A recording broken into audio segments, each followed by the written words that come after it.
ನಮಸ್ತೆ ಸ್ನೇಹಿತರೆ, ಅನಿತಾಸ್ bites YouTube ಚಾನಲ್ಗೆ ಸ್ವಾಗತ.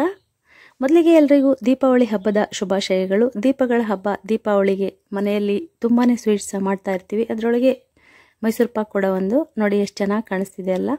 ಈ ಮೈಸೂರು ಪಾಕ್ನ ಯಾವ ವಿಧಾನದಲ್ಲಿ ಮಾಡಿದೆ ಅಂದ್ಕೊಳ್ತೀರಾ? ಬನ್ನಿ ಮಾಡೋ ವಿಧಾನನ ತೋರಿಸ್ತೀನಿ. ಫ್ರೆಂಡ್ಸ್, ಮೊದಲಿಗೆ ಕಡಲೆ ಹಿಟ್ಟನ್ನು ಜರಡಿ ಮಾಡಿಕೊಂಡೆ. ಆನಂತರ ನಾನು ಒಂದು ದಪ್ಪ ತಳೆಯಿರೋ ಬಾಣಲೆಯಲ್ಲಿ ಚಿಕ್ಕ ಕಪ್ಪಲ್ಲಿ 2.5 ಕಪ್ ಅಷ್ಟು ಅಳತೆನ ಕಡಲೆ ಹಿಟ್ಟನ್ನು ತೊಗೊಳ್ತಿದ್ದೀನಿ. ನೋಡಿ, ಇದಿಷ್ಟನ್ನು ಲೋ ಫ್ಲೇಮಲ್ಲಿ ಗೋಲ್ಡನ್ ಬ್ರೌನ್ ಆಗೋವರೆಗೂ, ಒಳ್ಳೆ ಅರೋಮ ಬರೋವರೆಗೂ ಹುರ್ಕೊಳ್ಬೇಕು. ಈ ರೀತಿ ಹುರ್ಕೊಂಡು ಮೈಸೂರು ಪಾಕ್ ಮಾಡೋದ್ರಿಂದ ಯಾವುದೇ ಕಾರಣಕ್ಕೂ ಮೈಸೂರು ಪಾಕ್ ಫೇಲ್ಯೂರ್ ಆಗಲ್ಲ. ಫಸ್ಟ್ ಟೈಮ್ ಮಾಡೋರು ಕೂಡ ವಾವ್ ಎಷ್ಟು ಚೆನ್ನಾಗಿ ಮಾಡಿದೆ ಅಂತ ಅವರೇ ಖುಷಿ ಪಡೋ ಥರ ಒಳ್ಳೆ ಟೆಕ್ಸ್ಚರಲ್ಲಿ ನಿಜವಾಗ್ಲೂ ಒಳ್ಳೆ ಗೂಡ್ ಮೈಸೂರು ಪಾಕ್ ಬರುತ್ತೆ.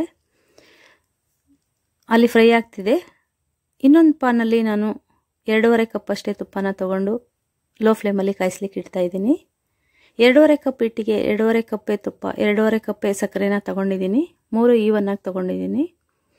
ನೋಡಿ, ಹಿಟ್ಟು ಚೆನ್ನಾಗಿ ಫ್ರೈ ಆಯಿತು. ಡ್ರೈ ರೋಸ್ಟೇ ಮಾಡ್ಕೊಳ್ಬೇಕು. ಒಳ್ಳೆ ಆರಾಮ ಬರ್ತಿದೆ. ಕಡಲೆ ಹಿಟ್ಟು ಹುರಿದ್ರೆ ಅದ್ರ ಸುವಾಸನೆಯೇ ಬೇರೆ, ತುಂಬಾ ಚೆನ್ನಾಗಿರುತ್ತೆ. ನೋಡಿ, ಹುರಿದಿದ್ದಾಯಿತು. ಪ್ಲೇಟಿಗೆ ಶಿಫ್ಟ್ ಮಾಡಿಕೊಂಡೆ. ಈಗ ಅದೇ ಬಾಣಲಿಗೆ ನಾನು 2.5 ಕಪ್ ಅಷ್ಟು ಸಕ್ಕರೆನ ಹಾಕ್ಕೊಳ್ತಿದ್ದೀನಿ. ಈ ಥರ ಈಸಿ ಮೆಥಡಲ್ಲಿ ಮಾಡೋದ್ರಿಂದ ತುಂಬಾ ಸಿಂಪಲ್ ಆಗಿ ತುಂಬಾ ಬೇಗ ಮೈಸೂರು ಪಾಕ್ ಮಾಡ್ಬೋದು. ಒಂದು 5-6 ನಿಮಿಷಕ್ಕೆಲ್ಲ ನಿಜವಾಗ್ಲೂ ಮೈಸೂರು ಪಾಕ್ ಮಾಡಿಬಿಡ್ಬೋದು. ಅದಕ್ಕೆ ಅದೇ ಕಪ್ಪಲ್ಲಿ 1 ಕಪ್ ಅಷ್ಟು ನೀರನ್ನು ಹಾಕ್ಕೊಂಡಿದ್ದೀನಿ ಸಕ್ಕರೆ ಕರಗಿಸ್ಲಿಕ್ಕೆ ಅಂತ. ಕರೆಕ್ಟಾಗಿ ಇದೇ ಮೆಥಡಲ್ಲಿ ಮಾಡಿ ಫ್ರೆಂಡ್ಸ್. ನಿಜವಾಗ್ಲೂ ಒಳ್ಳೆ ಟೆಕ್ಸ್ಚರಲ್ಲಿ ಮೈಸೂರು ಪಾಕ್ ಬರುತ್ತೆ. ಯಾವುದೇ ಕಾರಣಕ್ಕೂ ಫೇಲ್ಯೂರ್ ಆಗಲ್ಲ. ತುಂಬ ಚೆನ್ನಾಗಿ ಬರುತ್ತೆ. ನಾನು ಕೂಡ ತುಪ್ಪದಲ್ಲಿ ಕಲಿಸ್ಬಿಟ್ಟು ಈ ಸಕ್ಕರೆ ಪಾಕದಲ್ಲಿ ಮಿಕ್ಸ್ ಮಾಡಿ ಮಾಡ್ತಾರಲ್ಲ, ಆ ವಿಧಾನದಲ್ಲಿ 2-3 ಸರಿ ಮಾಡಿದ್ದೀನಿ. 3 ಸರಿನೂ ಫೇಲ್ಯೂರೇ ಆಗೋಯ್ತು. ಈ ವಿಧಾನದಲ್ಲಿ ಮಾಡೋಕ್ಕೆ ಸ್ಟಾರ್ಟ್ ಮಾಡಿದ್ಮೇಲೆ 1 ಸರಿ ಕೂಡ ಹಾಳಾಗಿಲ್ಲ, ಪರ್ಫೆಕ್ಟಾಗಿ ಬಂದಿದೆ. ಅದಕ್ಕೆ ಮಾಡೋ ವಿಧಾನನ ನೀಟಾಗಿ ತೋರಿಸ್ತಾ ಇದ್ದೀನಿ, ಎಲ್ಲೂ ಸ್ಕಿಪ್ ಮಾಡಿಲ್ಲ. ಆದಷ್ಟು ನೀವು ಕೂಡ ಎಲ್ಲೂ ಸ್ಕಿಪ್ ಮಾಡ್ದೇನೆ ನೀಟಾಗಿ ನೋಡಿಕೊಂಡು ನೀವು ಕೂಡ ಟ್ರೈ ಮಾಡಿ ಫ್ರೆಂಡ್ಸ್. ಖಂಡಿತ ನಿಮಗೂ ಕೂಡ ಇಷ್ಟ ಆಗೇ ಆಗುತ್ತೆ. ಚೆನ್ನಾಗಿ ಮಾಡೇ ಮಾಡ್ತೀರಾ. ಹಾಗೆ ನನಗೆ ಚೆನ್ನಾಗಿ ಮಾಡಿಬಿಟ್ಟು ಕಾಮೆಂಟ್ಸ್ ತಿಳಿಸ್ತೀರಾ ಅನ್ನೋ ನಂಬಿಕೆಯಲ್ಲಿ ನಾನು ಈ ಮೈಸೂರು ಪಾಕ್ ಮಾಡೋ ವಿಧಾನನ ತೋರಿಸ್ತಾ ಇದ್ದೀನಿ. ನೋಡಿ, ಹೀಗೆ ತಿರುಗಿಸ್ತಾ ಇರಬೇಕು ಸಕ್ಕರೆ ಪಾಕನ. ಒಂದೇಳೆ ಪಾಕ ಬರುತ್ತಲ್ಲ, ಈ ಥರ ಗೂಡು ಥರ ಬರ್ತಾ ಇದೆ ನೋಡಿ, ಗುಳ್ಳೆ ಥರ. ಈ ಹದದಲ್ಲಿ ಪಾಕನ ಒಂದೇಳೆ ಪಾಕ ಬರೋವರೆಗೂ ಕುದಿಸ್ಕೊಳ್ಬೇಕಷ್ಟೇ. ತೋರಿಸ್ತೀನಿ ಅದನ್ನು ಕೂಡ. ತುಂಬ ಸಿಂಪಲ್ ಫ್ರೆಂಡ್ಸ್. ನಿಜವಾಗ್ಲೂ ಮೈಸೂರು ಪಾಕ್ ಮಾಡೋದು ಅದು ಒಂದು ದೊಡ್ಡ ಕಲೆ ಏನೂ ಅಲ್ಲ. ಮೆಥಡ್ ಸ್ವಲ್ಪ ನೋಡ್ಕೋಬೇಕು. ನೋಡಿ, ಒಂದೇಳೆ ಅಂಟು ಬರ್ತಾ ಇದೆ ಅಲ್ಲ, ಕಾಣಿಸ್ತಿದೆ. ಇಷ್ಟು ಬಂದರೆ ಸಾಕು. ಈಗ ಹುರಿದಿಟ್ಕೊಂಡಿರೋಂಥ ಕಡಲೆ ಹಿಟ್ಟನ್ನು ಸೇರಿಸ್ಕೊಳ್ಳೋಣ. ಚೆನ್ನಾಗಿ ಕೈ ಆಡಿಸ್ತಾನೆ ತಿರುಗಿಸ್ಕೊಳ್ಬೇಕು. ಚೆನ್ನಾಗಿ ಸೆಟ್ ಆಗುತ್ತೆ ಪಾಕದಲ್ಲಿ. ಎಲ್ಲೂ ಸ್ಕಿಪ್ ಮಾಡಿದೆ ನೋಡಿ ಫ್ರೆಂಡ್ಸ್. ನಿಜವಾಗ್ಲೂ ನಿಮಗೂ ಚೆನ್ನಾಗಿ ಗೊತ್ತಾಗುತ್ತೆ. ಜೊತೆಗೆ ಯಾವುದೇ ಕಾರಣಕ್ಕೂ ಈ ವಿಧಾನ ಫೇಲ್ ಆಗಲ್ಲ. ಖಂಡಿತ ಇಷ್ಟಪಟ್ಟು ನೀವು ಕೂಡ ಮೈಸೂರು ಪಾಕನ್ನು ಮಾಡೇ ಮಾಡ್ತೀರಿ. ಚೆನ್ನಾಗಿ ತಿರುಗಿಸ್ಬಿಡ್ಕು. ಪಾಕದಲ್ಲಿ ಹಿಟ್ಟೆಲ್ಲ ಚೆನ್ನಾಗಿ ಸೆಟ್ ಆಗುತ್ತೆ.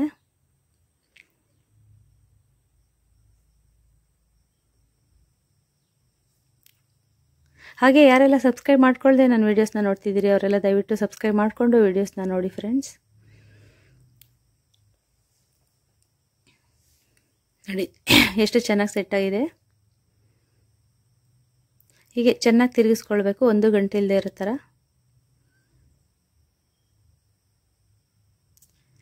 ಪೂರ್ತಿ ತುಪ್ಪನೇ ಹಾಕೋಕ್ಕೆ ಆಗದೆ ಇರೋರು ಅರ್ಧ ತುಪ್ಪ ಅರ್ಧ ಎಣ್ಣೆ ಕೂಡ ಹಾಕಿ ಮೈಸೂರು ಪಾಕ್ನ ಮಾಡ್ಕೊಳ್ಬೋದು. ಅಯ್ಯೋ, ಅಷ್ಟೊಂದು ತುಪ್ಪ ಹಾಕಿ ಮಾಡಬೇಕಲ್ಲ ಅಂತ ಸ್ಕಿಪ್ ಮಾಡೋ ಅಂಥ ಅಗತ್ಯ ಏನಿಲ್ಲ. ನಮ್ಮ ಅನುಕೂಲಕ್ಕೆ ತಕ್ಕಂತೆ. ಇಲ್ಲ, ಕೆಲವರು ಪೂರ್ತಿ ಎಣ್ಣೆನೇ ಹಾಕಿ ಮಾಡ್ತಾರೆ. ಈಗ ಅಂಗಡಿಗಳಲ್ಲೆಲ್ಲ ಮಾರೋರು ತುಪ್ಪ ಹಾಕಿನೇ ಮಾಡಿ ಕೊಡಲ್ಲ ನಮಗೆ. ಹಾಗಾಗಿ ಖಂಡಿತ ಒಮ್ಮೆ ಎಣ್ಣೆ ಹಾಕಿ ಆದರೂ ಸರಿ ಟ್ರೈ ಮಾಡಿ, ಚೆನ್ನಾಗಿ ಬಂದೇ ಬರುತ್ತೆ. ಆಗ ನಮಗೂ ಕೂಡ ಖುಷಿ ಆಗುತ್ತಲ್ವ, ನಾನು ಮೈಸೂರು ಪಾಕ್ ಮಾಡ್ತೀನಿ ಅಂತ. ಹಾಗಾಗಿ ಒಮ್ಮೆ ಟ್ರೈ ಮಾಡಿ ಫ್ರೆಂಡ್ಸ್. ಖಂಡಿತ ನೀವು ಕೂಡ ಮಾಡೇ ಮಾಡ್ತೀರಿ.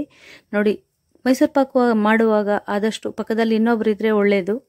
ಒಬ್ಬರು ತಿರುಗಿಸ್ತಾ ಇನ್ನೊಬ್ರು ಸ್ವಲ್ಪ ತುಪ್ಪನ ಹಾಕ್ತಾಯಿದ್ರೆ ಬೇಗ ತಿರುಗಿಸ್ಕೊಳ್ಬೋದು. ಇಲ್ಲಾಂದರೆ ನಾವು ಎಡಗಡೆ ತುಪ್ಪ ಇಟ್ಕೊಂಡು ಬಲಗೈಲಿ ತಿರುಗಿಸ್ತಾ ತುಪ್ಪ ಹಾಕ್ಕೊಳ್ತಾ ಈ ರೀತಿ ತಿರುಗಿಸ್ತಾ ಇರಬೇಕು.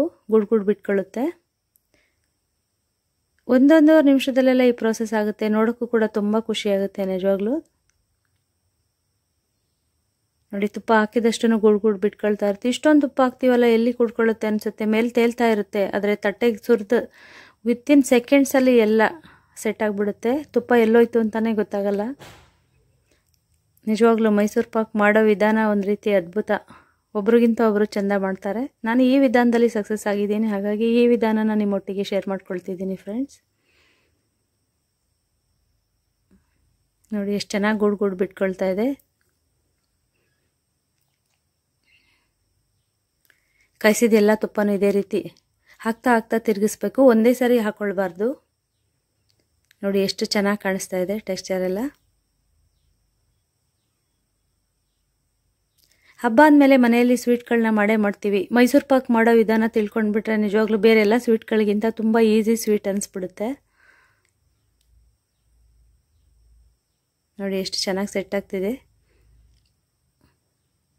ಎಲ್ಲ ತಿರುಗಿಸ್ಕೊಂಡಿದ್ದೀನಿ. ನೋಡಿ ತುಪ್ಪ ತೇಲ್ತಾ ಇದೆ. ತಟ್ಟೆಗೆ ಹಾಕಿದ ಸೆಕೆಂಡ್ಸಲ್ಲೇ ತುಪ್ಪ ಎಲ್ಲ ಡ್ರೈ ಆಗಿಬಿಟ್ಟಿರುತ್ತೆ, ಕುಡ್ಕೊಳ್ಳುತ್ತೆ. ಇನ್ನೂ ಇಷ್ಟೇ ತುಪ್ಪ ಹಾಕಿದ್ರೂ ಕೂಡ ಹೀರ್ಕೊಳ್ಳುತ್ತೆ. ಈಗ ಮೈಸೂರು ಪಾಕ್ ರೆಡಿ ಆಯಿತು. ಈಗ ತಟ್ಟೆಗೆ ಅಥವಾ ಟ್ರೈಗೆ ಸುರ್ಕೊಳ್ಬೋದು. ನಾನು ತಟ್ಟೆಗೇನೆ ತುಪ್ಪ ಸಾವಿರ ಇಟ್ಕೊಂಡಿದ್ದೆ, ತಟ್ಟೆಗೇನೆ ಸುರ್ಕೊಳ್ತೀನಿ. ನೋಡಿ ಎಷ್ಟು ಚೆನ್ನಾಗಿ ಬಂದಿದೆ. ತುಂಬಾ ಮರಳಾಗಿತ್ತು, ನಿಜವಾಗ್ಲೂ ಬಾಯಲ್ಲಿಟ್ಟರೆ ಕರಗೋಗೋ ಥರ ತುಂಬಾ ಕ್ರಿಸ್ಪಿಯಾಗಿ ಬಂದಿತ್ತು, ಸೂಪರಾಗಿ. ಈಗ ತುಪ್ಪ ಸವರಿಟ್ಟಿರೋಂಥ ತಟ್ಟೆಗೆ ಸರ್ವ್ ಮಾಡ್ಕೊಳ್ತೀನಿ. ತಟ್ಟೆಗೆ ಸುರ್ಕೊಳ್ತೀನಿ. ನೋಡಿ ಎಷ್ಟು ತುಪ್ಪ ತೇಲ್ತಾ ಇದೆ. ಊಟ ತಿರುಗಿಸಿ ಸುರ್ಕೊಳ್ತೀನಿ. ನೋಡಿ ಎಷ್ಟು ಚೆನ್ನಾಗಿ ಉದ್ರುದ್ರಾಗಿ ಬಂದಿದೆ. ಆದರೆ ಈ ಹಂತದಲ್ಲಿ ಮಾತ್ರ ತುಂಬ ಸ್ಪೀಡಾಗಿ ತಟ್ಕೊಳ್ಬೇಕು, ಇಲ್ಲಾಂದರೆ ಹಾಗೆ ಉದ್ರುದ್ರಾಗಿ ಉಳ್ಕೊಂಡ್ಬಿಡುತ್ತೆ. ಬೇಗ ಗಟ್ಟಿಯಾಗಿಬಿಡುತ್ತೆ. ತುಪ್ಪನ ಹೀರ್ಕೊಂಡು ಬೇಗ ತಟ್ಕೊಂಡು ಬಿಡಬೇಕು. ಕೆಲವರು ಮಾಡಿಟ್ಟು ಅರ್ಧ ಗಂಟೆ 1 ಗಂಟೆ ಬಿಟ್ಟು ಕುಯ್ಯಿರಿ ಆ ಥರ ಎಲ್ಲ ಹೇಳ್ತಾರೆ. ಏನಿಲ್ಲ ನೋಡಿ, ತಟ್ಟಿದ ತಕ್ಷಣವೇ ಇಮ್ಮಿಡಿಯೇಟಾಗಿ ಗಟ್ಟಿಯಾಗಿಬಿಡುತ್ತೆ. ನಾನು ಇಮ್ಮಿಡಿಯೇಟಾಗಿ ಹಿಂದೆನೇ ಸ್ಲೈಸ್ ಮಾಡಿಬಿಟ್ಟು ಸ್ಲೈಸ್ನ ಎತ್ತಿ ತೋರಿಸ್ತೀನಿ. ನೋಡಿ ಆಲ್ರೆಡಿ ಗಟ್ಟಿಯಾಗಿದೆ. ನೋಡಿ ಸುರಿದು 1 ನಿಮಿಷ ಆಗಿಲ್ಲ. ನೋಡಿ ಎಷ್ಟು ಗಟ್ಟಿಯಾಗಿಬಿಟ್ಟಿದೆ. ಹಿಂದೆನೇ ಕುಯ್ಲಿಲ್ಲ ಅಂದರೆ ಸ್ಲೈಸ್ ಕೊಯ್ಯೋಕ್ಕಾಗೋದೇ ಇಲ್ಲ. ನಾನು ಸ್ವಲ್ಪ ಬರ್ಫಿ ಥರ ಆಗ್ಲಾಗ್ಲೇ ಕುಯ್ತಾ ಇದ್ದೀನಿ, ತಣ್ಣಗಾಗ್ಬಿಡುತ್ತೆ ಅನ್ನೋ ಬೈದಲ್ಲಿ ಸ್ವಲ್ಪ ಸ್ಪೀಡಾಗಿ ಕುಯ್ದೆ. ನೋಡಿ ಆಗ್ಲೇ ಆಗಿಬಿಟ್ಟಿದೆ. ಮೈಸೂರು ಪಾಕ್ ಶೇಪ್ ಇಲ್ಲ, ಬರ್ಫಿ ಶೇಪ್ ಬಂದುಬಿಟ್ಟಿದೆ. ಆದರೆ ತುಂಬಾ ಸೂಪರಾಗಿತ್ತು, ಮರಳಾಗಿ.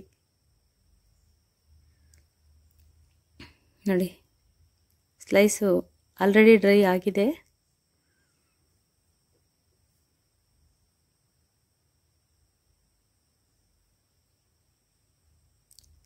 ಮಾಡಿದ ತಕ್ಷಣವೇ ಸ್ಲೈಸ್ ಕುಯ್ದು ಎತ್ತಿಟ್ಕೊಂಡು ಬಿಡ್ಬೋದು, ತುಂಬ ಸಮಯ ತಗೊಳ್ಳೋದೇ ಇಲ್ಲ.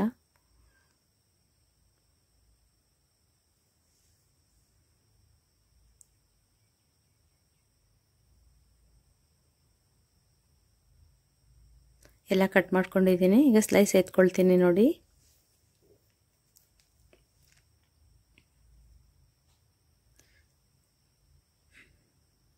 ನೋಡಿ ಸ್ನೇಹಿತರೆ, ಮೈಸೂರು ಪಾಕ್ ಮಾಡೋ ವಿಧಾನ ಕೂಡ ಕರೆಕ್ಟ್ ಟೆಕ್ಸ್ಚರಲ್ಲಿ ಮಾಡಿದ್ರೆ ತುಂಬಾ ಸ್ವಲ್ಪ. ಖಂಡಿತ ಒಮ್ಮೆ ಟ್ರೈ ಮಾಡಿ, ಹೇಗೆ ಬಂತು ಅಂತ ಕಾಮೆಂಟ್ಸ್ ಬಾಕ್ಸಲ್ಲಿ ತಿಳಿಸಿ ಫ್ರೆಂಡ್ಸ್. ಸ್ಲೈಸ್ ಎತ್ಕೊಳ್ತೀನಿ.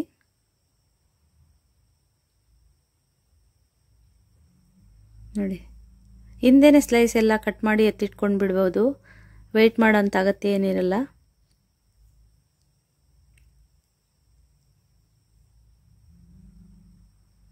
ನೋಡಿ ಎಲ್ಲಿ ಪುಡಿ ಕೂಡ ಬಿಟ್ಕೊಂಡಿಲ್ಲ, ಎಷ್ಟು ಚೆನ್ನಾಗಿ ಬರ್ತಿದೆ ಸ್ಲೈಸಸ್ಸು. ಗುಡ್ ಕೂಡ ಸೂಪರಾಗಿ ಬಿಟ್ಕೊಂಡಿತ್ತು. ನಿಜವಾಗ್ಲೂ ತಿನ್ನೋಕ್ಕೂ ಕೂಡ ಒಳ್ಳೆ ಆರಾಮ ಭರಿತವಾಗಿತ್ತು. ಸ್ಲೈಸ್ ಎಲ್ಲ ಎತ್ತಿಟ್ಕೊಂಡೆ. Finally home made Mysore pak ರೆಡಿಯಾಗಿದೆ. ಒಂದು ಮುರಿದು ತೋರಿಸ್ತೀನಿ. ನೋಡಿ ಎಷ್ಟು ಸ್ಮೂತಾಗಿ ಕಟ್ಟಾಗುತ್ತೆ. ನೋಡಿ ಗೂಡು ಎಲ್ಲ ಚೆನ್ನಾಗಿ ಬಿಟ್ಕೊಂಡಿದೆ. ನೋಡಿ ಎಷ್ಟು ಸ್ಮೂತ್ ಇದೆ, ಬಾಯಲ್ಲಿಟ್ಟರೆ ಕಳ್ಳೋಗುತ್ತೆ. ಸಕ್ಕತ್ತಾಗಿ ಬಂದಿದೆ ನಿಜವಾಗ್ಲೂ. ನೀವು ಕೂಡ ಒಮ್ಮೆ ಈ ವಿಧಾನನ ಟ್ರೈ ಮಾಡಿ ಫ್ರೆಂಡ್ಸ್, ಖಂಡಿತ ನಿಮಗೂ ಇಷ್ಟ ಆಗೇ ಆಗುತ್ತೆ. ಈ ಮೈಸೂರು ಪಾಕ್ ವಿಡಿಯೋ ನಿಮಗೆಲ್ಲ ಇಷ್ಟ ಆಗಿದೆ ಅಂತ ಭಾವಿಸ್ತೀನಿ. ಇಷ್ಟ ಆಗಿದ್ರೆ ನನಗೊಂದು ಲೈಕ್ ಕೊಟ್ಟು ನನ್ನ ಚಾನಲ್ನ ಸಬ್ಸ್ಕ್ರೈಬ್ ಮಾಡ್ಕೊಳ್ಳಿ ಸ್ನೇಹಿತರೆ. ಧನ್ಯವಾದಗಳು.